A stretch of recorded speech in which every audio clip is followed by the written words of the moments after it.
दस्या। बहरहाल मैं घर बैठा से कहना कितों मैं कहना है आओ मैं कि जी हाजिर असी उस वेले हाजिर हो गए ने दी हाजिरी दे रहे हैं इस वेले। गुजारिश हुई कि 5 साल तो बाद या वर्षब तो बाद लंबी चौड़ी गल करना जो है ना वो जरा औखा है क्योंकि पाल साहब हर हवाले ना हर मैदान के विच उस नावल का मैदान होवे, कहानीकारी का मैदान होवे या सियासत का मैदान होवे या जो तारीख का मैदान होवे वो सारे ਉਹਦੇ बारे ਚ जानते हैं क्योंकि बड़ी ही देर दे लगे हुए ने इस काम नूं और इस तरह जुटे हुए ने कि शायद कोई इस तरह ना जुट सके। बहरहाल मैं इस पर्चे मुबारक ढेर मुबारक क्योंकि सारे जज साहब ने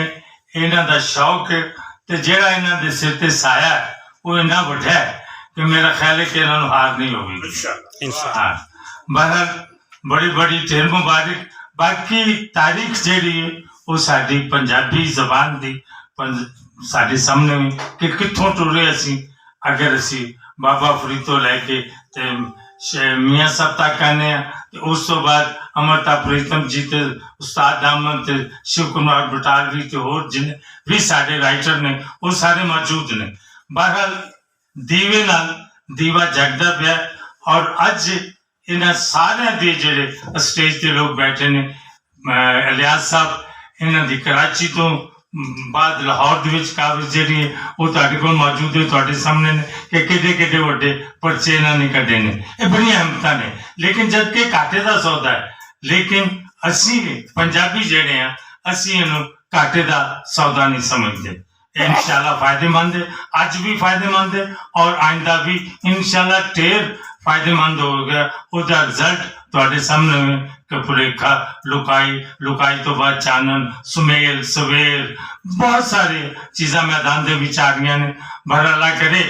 कि साड़ी ये जी तारीख है इंशाल्लाह अज असी कमजोर इस मैदान विच हाँ लेकिन जो बड़ा मैदान हो गया तो बड़े सरमायादार ने छाला मारनिया ने वो कादे वास्ते उन्होंने अपने फायदे वास्ते लेकिन ये लोग जेडे ने ये अपने फायदे वास्ते नहीं काम कर रहे। असी सेवक हाँ अज भी सेवक हाँ और कल भी सेवक रहांगे। ढेर मुबारक जी बहुत बहुत व्हाट्सएप वाली गल तो मेरा ख्याल है करनी की है कि बहुत मिजाज शख्स भी आता वो व्हाट्सएप बारे ना गल करे तो हकादार नहीं होंगे पर व्हाट्सएप जिस मैदान के खलोते हुए ने और उस लड़ी नूं लैके अगे टुर रहे ने मेरा ख्याल है कि बड़ी बड़ी बड़ी हिम्मत वाली गल है कि हर आदमी वास्ते फंक्शन रख देना खैर ते अपने बच्चे ने तेना वास्ते रखना सी कोई आदमी भी होवे ये बहुत बड़ी गल है। किसी की सेवा करनी ते पल्लियों करनी औखा काम है। जींदे रहो सलामत रहो।